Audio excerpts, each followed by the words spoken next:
memfasilitasi teman-teman dalam kegiatan kolaborasi antara kita berlima di kegiatan tugas kita. Nah, teman-teman, saya sudah membagikan link untuk kegiatan kita malam ini di chat, ya. Silakan klik link bit.ly Jamboardnya itu, kita klik. Kemudian di sana saya berbagi ya teman-teman. Saya meminta nanti teman-teman mengisikan jawabannya di Jamboard ini atau tulisannya di Jamboard ini.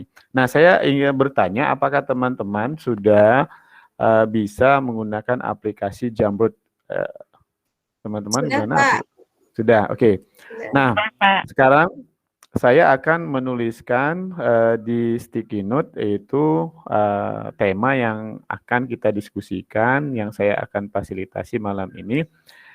Tema yang saya angkat yaitu manfaat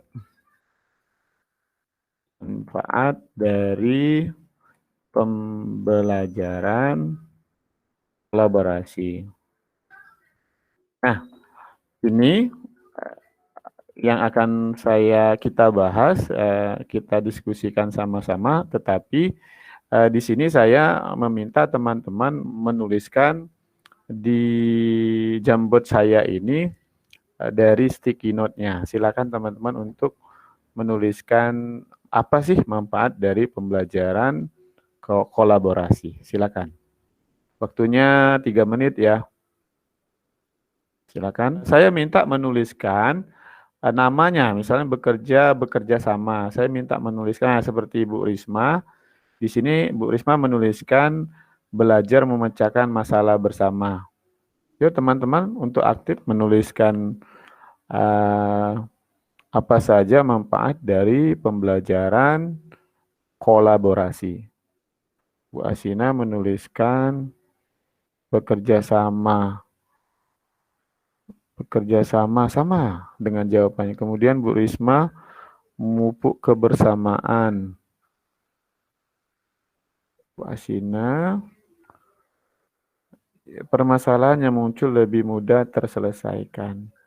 Ini Bu Asina ada 2 jawaban. Kemudian ada jawaban Bu Risma kembali, belajar bersama lebih bermakna dibandingkan belajar individu. Oke. Bu Asina lagi. Bu Ufra.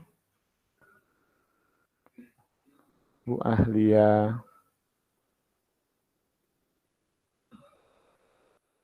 Ya. Oke, ada lagi yang ingin menambahkan? Ada satu lagi ya. Melatih kesabaran. Bu Asina sudah menuliskan 5 manfaat, Bu Ufra 1, Bu Ahlia 1. Bu Ahlia. Oke, ada lagi? Tidak, Pak. Tidak, kalau tidak, ini Bu Asina bekerja samanya dua-duanya ini beda ya Bu Asina? Sama itu tadi, Pak. Sama, atau kita hapus atau bagaimana Bu? Hapus saja, Pak. Kita menemukan beberapa tulisan dari teman-teman manfaat dari pembelajaran kolaborasi.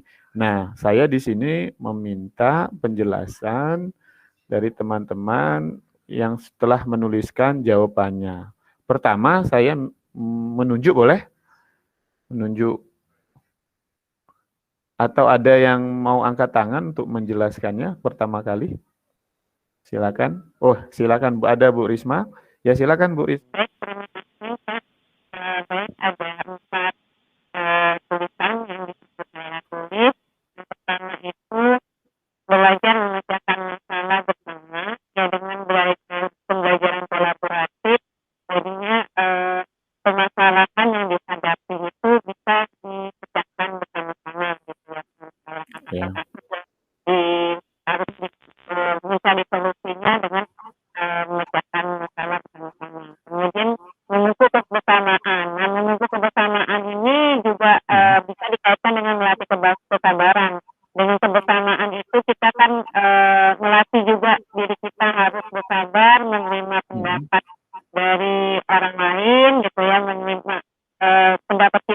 belum tentu diterima oleh mereka. Jadi melatih kesabaran kita dalam berkolaborasi.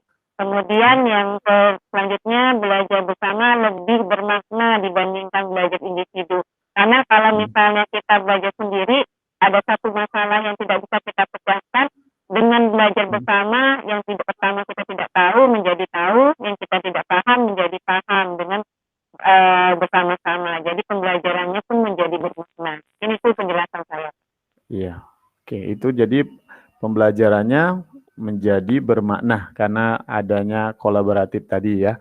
Oke, kemudian saya minta Bu Asina atau ada yang mengangkat tangan nih, kita lihat dulu. Tidak ada ya. Oke, kalau begitu Bu Asina untuk Iya, Pak. menjelaskan jawabannya. Iya, Pak. Baik, Pak. Yang saya tuliskan tadi ada 3 ya. Pertama dengan belajar manfaat dari pembelajaran kolaborasi. Yang pertama itu kita belajar saling menghargai pendapat atau ide-ide yang muncul dari kawan-kawan. Nah, kemudian dengan pembelajaran kolaborasi, permasalahan yang muncul itu lebih mudah terselesaikan karena banyak pemahaman dari kawan-kawan mungkin seperti ini, seperti itu. Nah, kita jadi masalah yang muncul lebih mudah untuk kita selesaikan. Nah, begitu juga dengan banyaknya ide-ide yang muncul. Kalau kita belajar sendiri secara individu, mungkin kita hanya mikirnya 1 atau 2 aja yang bisa kita sampaikan. Tetapi karena banyaknya yang mikir pada kegiatan pembelajaran kolaborasi, maka banyak juga ide-ide yang akan muncul pada saat itu. Demikian mungkin Pak penjelasan dari saya. Terima kasih. Ya, terima kasih Bu Asina. Bu Asina di sini menjelaskan bahwa dengan melakukan kolaborasi akan banyak ide-ide yang muncul. Berikutnya. Baik, di sini saya menuliskan saling berbagi dengan yang lain. Jadi di sini dengan kolaborasi tersebut kita bisa berbagi pengalaman, terus kita bisa berbagi pendapat, seperti itu. Oke. Iya. Oke, terima kasih ya Bu. Untuk waktu yang singkat saya minta Bu Upra untuk menjelaskan hasil penulisannya. Silakan Bu. Bu Upranya terlempar ya. Oke, ini dari Bu Upra bisa berbagi pengalaman, memecahkan masalah secara bersama-sama, tadi sama dengan Bu Risma ya. Kemudian bisa saling menghargai juga, tadi sama dengan jawaban Bu Asina. Ada Bu Upra, silakan Bu. Memecahkan masalah bersama-sama dan saling menghargai pendapat. Oke. Nah, di sini dengan kolaborasi, salah yang dihadapi. Ya Pak, suara saya kedengaran ya, Pak? Kedengaran, terus. Singkat saja Bu. Ya mohon maaf, ini ada jaringan. Ada yang ingin menyimpulkan teman ini. Ya silakan Bu Risma mengangkat tangan, apa kesimpulannya Bu? Dari yang kita tulis di Jamboard itu kita bisa melihat kesimpulan dari manfaat dari pembelajaran kolaborasi itu banyak sekali. Kita bisa melihat secara keseluruhannya bahwa dengan pembelajaran kolaborasi kita dapat belajar memecahkan masalah bersama, kemudian memupuk kebersamaan, belajar bekerja sama, kemudian belajar bersama lebih bermakna dibandingkan belajar individu, dapat melahirkan banyak ide-ide yang muncul, serta saling menghargai pendapat bersama. Kemudian dapat berbagi pengalaman secara umumnya seperti itu. Oke, terima kasih Bu atas kesimpulannya. Demikian teman-teman pembelajaran kita hari ini tentang bagaimana kita memfasilitasi teman kita. Demikian, terima kasih. Wassalamualaikum warahmatullahi wabarakatuh. Waalaikumsalam warahmatullahi wabarakatuh.